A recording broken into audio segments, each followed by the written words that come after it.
One of the veterans on this team, and I'm sure you're watching a lot of young guys trying to make their push. And as preseason games go along, there's less and less chance. What are you seeing from maybe some of the younger players right now? And do you remember what that was like for you when you came into a training camp? Yeah, I do. It's been a while now since my first year and being kind of a young guy coming in and trying to get my foot in the door and I guess put my best foot forward. So it's impressive seeing some of these young guys. A lot of skill. Obviously, we got some speed, and there's been some players who are highly touted prospects who are we're looking to make that next step to help our team win some games. So, kind of a little mix of everything. A little bit of grind, a little bit of skill on both ends of it for different types of players. And I think our goaltending's been awesome. I know we got veteran goalies, but our goaltending's been awesome throughout the preseason so far. And then overall, just some of the young players. It's a lot of fun because it's a challenge, and you're coming in trying to make a team, and whether you're trying to knock somebody out of a spot or just trying to make one yourself. So it's got to be exciting for those guys, and you always look forward to seeing some of those young guys. The extra energy they bring to the team and see how much they want to do well. Let's talk about that goaltending situation, because it has been really good throughout this preseason, which is something that we did not see last year. How encouraging is it for you, a guy who has this spot on the team and all that, knowing that you've got these healthy bodies and this more experience going into this year? A few of us were talking about that actually earlier today. Just you have that extra confidence when your goaltenders are back there and you know they're going to be able to get a save when we need to. And not every game is going to go perfect where we're not going to give up any chances. There's going to be chances we're going to give up, and there's good players around the whole league and different teams, so they're going to create opportunities. But when you have that confidence in your goalies to be back there and behind you, knowing that they're going to give you that big save when it needs to happen. And I was only able to catch a little bit of the game last night, but I saw Vitek made a couple big saves, and maybe in last year or the year before that when we weren't able to rely on our goaltending so much. We would be a little more worried, and we might lose that game, or they might have lost that game last night because we just didn't get the saves we needed. But he was big, and he looked calm and composed back there, and we're looking for the same out of any goalie that goes in our net this year. You kind of answered my next question, which was just, having, a 1-2 punch right now with Mackenzie being healthy and Vitek. And that's no knock against the guys who came in and tried to do their best last year to sort of fill that gap. But certainly knowing that you have that potential 1-2 punch is kind of like what you were talking about, right? Yeah, it is. And even with Bernier coming back, he's still injured right now, but he's, I think, ahead of schedule as from what I've been told. And that's a great three, if you want to call it that, because he's been a starter in the league, he's been a backup in the league, and for right now we got Blackwood and Vitek who are healthy, and they're going to be our guys going right now. But that's the thing, is it pushes one guy. If one guy's not going, the other guy's going to go, and if that guy's going, we'll ride him. So whoever's stopping the puck, that's who we want to put in our net, and then that's who we want to have confidence. And if both of them are, then that's even better for the team. That gives the coaches a tough decision who to put in the net, but it's going to help the team win in the long run. Earlier this week, Lindy said it would probably be after this game, so towards the end of the week, that they'd start making their cuts. So I'm wondering, as a veteran, does training camp shift a bit of a focus once there are less guys here, and when you start sort of seeing the team come together as what you will be on opening night, let's say? Yeah, I think so, a little bit. Obviously there's lots of guys who, are here and they're trying to get better there in training camp. They're just kind of putting their foot in the door, and they maybe don't have a spot in the team this year, but maybe going forward. And once we had 2 back-to-backs this week, so we needed a lot of bodies to make sure we keep everybody fresh and try to stay healthy as much as we can. Obviously, going forward to opening night, but overall, once you start kind of getting your team together and getting down to the last few sort of transactions you have to make to figure out your full roster, then it gets real, and you get dialed in, and you kind of get your combinations, you get the hang of everything. And for the most part, I think obviously the staff has a good idea of who they want or who they have in mind of who wants to play together, but there's always a surprise in camp, and if so, that's even better. It makes their decision harder. So like I said, there's lots of guys who have done a really good job this year and in camp and showing what they got. Now it's just a matter of kind of finishing these next few games in preseason and getting our team together, and hopefully get on a roll early in the regular season. Last one, what's it like working with Andrew Burnett on the power play and the practice? He seems to be extremely hands-on, extremely vocal, even when there aren't defenders against you guys. When you're practicing, he's really seems to be very involved there. He is, for sure. He's been awesome. Bruno's been great. I'm just obviously getting to know him. Playing against his teams, last few years. We played against Florida this year, and that was probably our worst loss of the year last year was we were up 4 goals, I think, going into the third period, and they came back on us. So it's kind of, obviously the players are on the ice, they got to do the job, but at the same time, the coach is the one who helps you out and puts your systems together and kind of just points you in the right direction, and then lets the skill take over when you're on the power play, and you just got to be determined to score. When you have the man advantage, then it's a big thing. And when you can be a good penalty killing team and a good power play team, that's going to carry you a long way throughout a season. So he has been hands-on. He's been a big help for our power play so far, so hopefully we can get it going in the right direction going into the regular season as well. Chase, another opportunity in a preseason game. You had one last year. How are you different, maybe, with a year of experience under your belt? Yeah, I think it's just it's a confidence thing. I'm a little bit bigger, a little bit stronger, and now that I know I'm rolling in my second exhibition game, I kind of know a little bit more what to expect. So for me, it's just kind of be to hang on the puck a little bit more and try to produce a little bit more offensively. What has camp been like with a year already under your belt? I'm sure it's a completely different mentality that you come in with familiarity. Yeah, absolutely. It's I don't want to say it's been easier, but it's been a little bit more of an easier transition for me, I guess, this year. I think my body's feeling a lot better right now than it did at this time last year. So just small wins. I think we have a good system here for main camp, and I'm happy about it. What do you think the biggest thing you've taken away from this year so far is?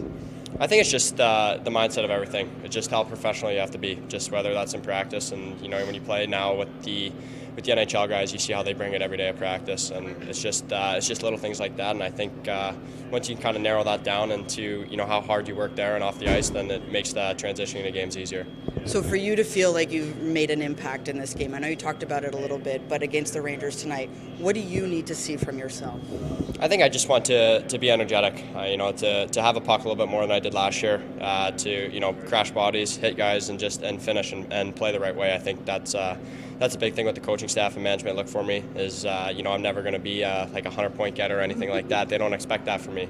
And, once I kind of settled that down and you realize that they just want me to play a complete game, and, it'll be a little bit of Swiss Army knife where I can bring that offense, I can bring the defense. And so for me, I'd like to do a little bit of that this game. Is it a tough situation when you're at your age where the option is either NHL or junior and you can't really go to that middle ground? What is that like for you and your thought process? Yeah, you know what, I think it's good, and I think they do it for a reason, so that way the CHL and stuff like that doesn't get watered down for guys leaving too early.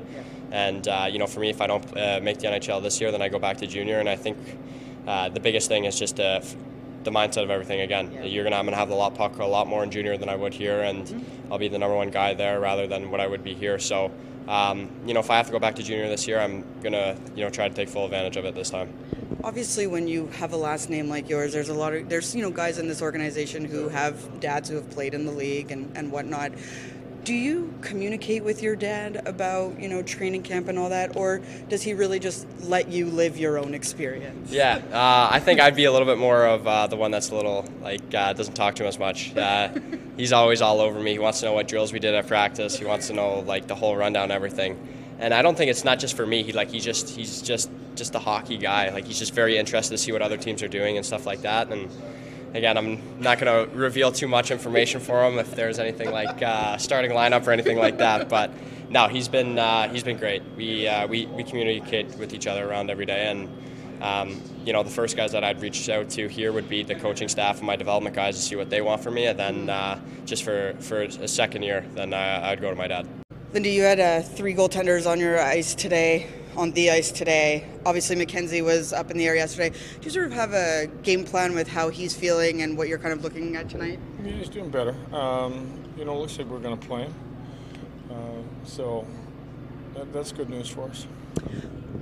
What can Chase Stillman do here in a first preseason game for him? Obviously, he's not eligible to go to Utica. He would have to go back to junior. But just what have you been seeing from him in training camp? Well, I think we expect a lot out of all the players, and it's no different. He knows how he got here. Straight line, be hard to play against. Try to get inside, create some opportunities, and be strong away from the puck. When you look at what happened on the power play yesterday, obviously you have a different personnel, but what do you want your group that's playing tonight to learn from maybe those mistakes that happened to other players yesterday? Well, it's like I said last night, it was really the only tarnish on the game where Just puck management. If you look at the first and second, if I went to the second one first, the way we're leading and we're making the play we did, it was just it was careless. Really had nothing to do with structure. And it's understanding the game's 4-1. I think that's the next step we have to take. I think we wanted to make the play we did on the first, but we didn't execute. And when we don't execute, we knew we'd be outnumbered. So, we failed on the execution part of it. A few preseason games in, Lindy, what have you thought about some of these line combinations that you've had in the games? Is there one that has really struck you? I don't think so. I think that because we lost Nico in a game, and again because we lost Thompson, we've seen some different line combinations. Probably the line that stayed together the most would be the Hawley unit. Tonight we hope to have Jack and Holtz and Plot again play together and try to stay together. But no, I don't make a lot of it. We've wanted to try some. We wanted to try Mercer in the middle. We wanted to try Sharon Govich in the middle. So you're looking at some different makeups. How nice is it to know that Dawson can play that center, can play a wing, can jump in at faceoffs whenever possible? How important and critical is that? I think it's important to our team that he can do it, that Sharon Govich can do it, that we feel Bastion is a guy that just played center can do it, can step in and win faceoffs. I think you're always going to be missing personnel at different times. And I think it's valuable that you have wingers that can play center, and it's easy to take a center out of the middle and put them on either side. What do you like with Platt and Jack? What do you think that Andre could give Jack that he hasn't had on his line before? We're looking for veteran leadership. I think that at key times, I think he's a player that knows exactly what needs to be done with the puck. So I think defensively, he's a very responsible guy, and I think can help. But I think offensively, he's a guy that can get around the inside of the net. So that line has a pretty good inside player. It's got a really good shooter in Holtz. Our first couple of games, it's just looking at does that type of chemistry work with Jack? When you have a guy like him that has shown that he can play with high end guys, does that make it an easier call for you to put him with Jack? Yeah. I mean, I think it's easy to play him with anybody. He's like a player the coach can just call his name in any situation, and you're going to get. I mean, you've got a guy that's played the most important games for the past 3 years, so it's pretty easy to put him anywhere. What have you thought about the overall defensive structure so far through these first 3 games and the guys sticking to the structure for the most part? I've liked it. We're going to continue to work at it. It's been a focus from day one at camp. I think we're seeing the benefits to buying in, to sticking with it. The shots against have been down. Our breakouts have been good because our D-zone structure has been strong, and we want to continue to improve. I think we've got work to do, and we're going to continue to do it on a daily basis. I know you said yesterday, Lindy, that Nico will be reevaluated in 10 days. Is the plan to hopefully have him ready for the season opener, or do you think that's kind of a long shot? I really can't answer that. I would say yes to yours, but there's no guarantee that that's possible. But I think it's something that we would probably in the big picture hope that could happen. I'm just curious, what are your thoughts of Thomas Hickey and how he's looked? I think he's been good. We know he's in a competition with our younger players. Has he outplayed our younger players? I think it's been a really good, healthy battle in camp between all our young guys, and you bring a veteran guy in like that. He plays the game well. His compete level is very high. So I've liked him. On Nico too, does anything about his current health condition seem optimistic? Like, is he limping? Does anything make you optimistic about his He's limping. He's not limping. No. He's very optimistic. I'm optimistic. I'm going to stay guarded on it. So.